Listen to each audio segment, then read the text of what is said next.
Assalamualaikum warahmatullahi wabarakatuh. Perkenalkan, nama saya Namira Naajiah dari Farmasi 2D dengan NIM 19040129. Di sini saya akan menjelaskan materi perbedaan iodimetri dan iodometri untuk memenuhi tugas UAS atau ulangan akhir semester teori kimia kuantitatif.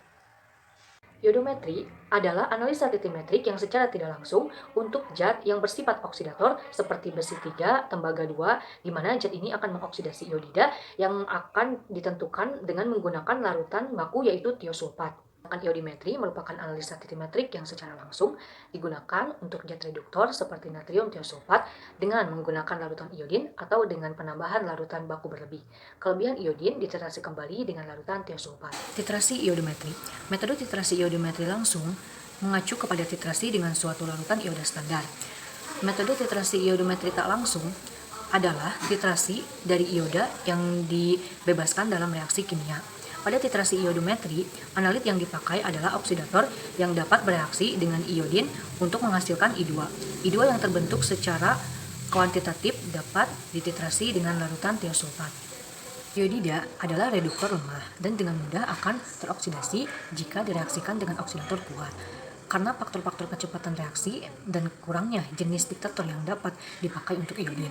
Beberapa hal yang harus diperhatikan dalam melakukan titrasi iodometri adalah sebagai berikut, yaitu penambahan amilum sebaiknya dilakukan saat menjelang akhir titrasi.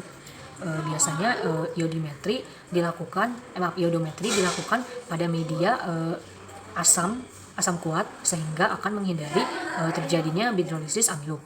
Titrasi harus dilakukan dengan cepat untuk meminimalisasi terjadinya oksidasi iodin oleh udara bebas.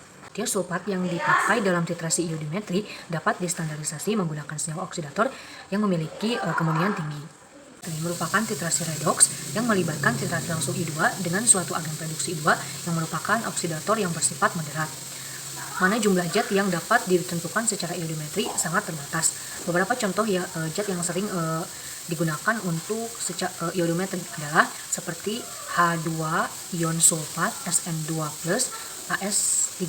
Akan tetapi karena sifatnya yang moderat ini, maka titrasi dengan I2 bersifat lebih selektif dibandingkan dengan titrasi yang menggunakan titrasi oksidator kuat. Iodimetri dilakukan dalam keadaan netral dalam kisaran asam lemah sampai basa lemah pada pH tinggi atau basa kuat yang mengalami reaksi dispersionasi menjadi hipolodat. Titrasi dilakukan dengan menggunakan amilum sebagai indikator di mana titik akhir titrasi diketahui dengan terjadinya kompleks amilum yang berwarna biru tua.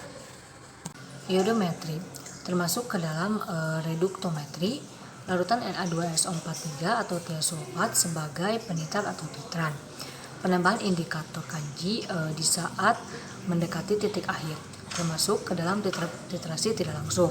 Oksidator sebagai titrat, titrasi dalam suasana asam, penambahan Ki sebagai zat penambah, dan titran sebagai reduktor.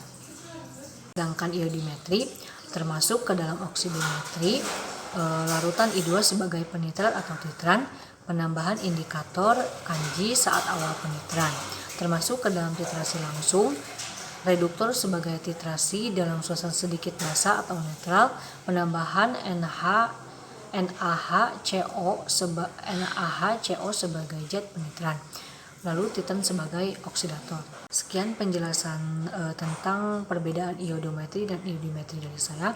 Mohon maaf bila banyak kekurangan. Assalamualaikum warahmatullahi wabarakatuh.